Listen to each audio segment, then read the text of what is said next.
हाणे अचूं था लेक्चर नंबर 3 ते जेको आहे लिस्ट जे बारे में। HTML में टे टाइप जूं लिस्ट आहिनि। हिकिड़ी आहे अनऑर्डर्ड, ॿी आहे ऑर्डर्ड लिस्ट ऐं टी आहे डेफिनेशन और डिस्क्रिप्टिव लिस्ट।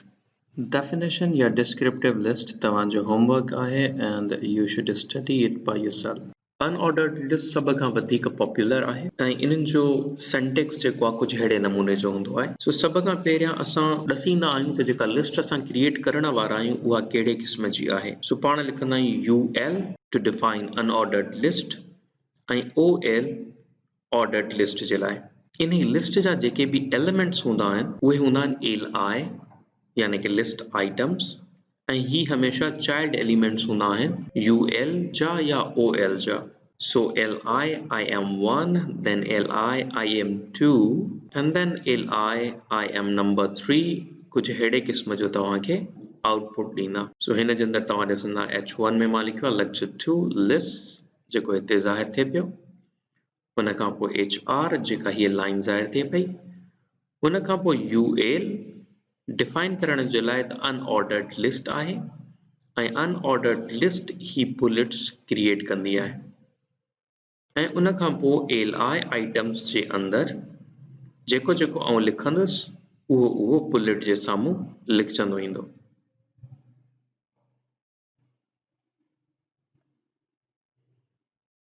पर अहिड़े ई नमूने सां जेकॾहिं UL जी जॻह ते आउं OL करे छॾियां त तव्हांखे इहे ई बुलेट्स कुझु नंबर्स जे अंदरि कन्वर्ट थींदे नज़र ईंदा।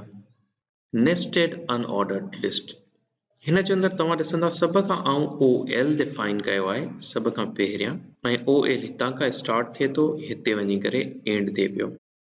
ऐं OL जे अंदरि लिस्ट आइटम्स ठाहिया आहिनि। लेट्स से आउं हिकिड़ो लिस्ट आइटम ठाहियो आहे I am number 1 जेको हिते स्टार्ट थिए पियो ऐं हिते एंड थिए पियो।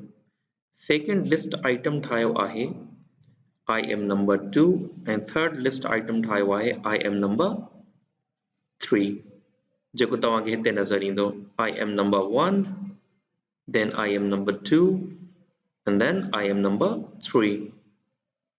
पर तव्हां ॾिसंदा त I am number 1 जे अंदरि अगरि आउं नेस्टेड लिस्ट ठाहिणु चाहियां थो त उन जे एंडिंग टैग खां पहिरियां आउं UL खे डिफाइन करियो आहे।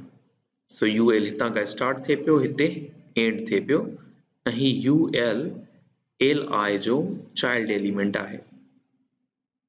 ऐं उन UL जे अंदरि आउं ॿिया LI आइटम्स ॾिना आहे LI एंड LI।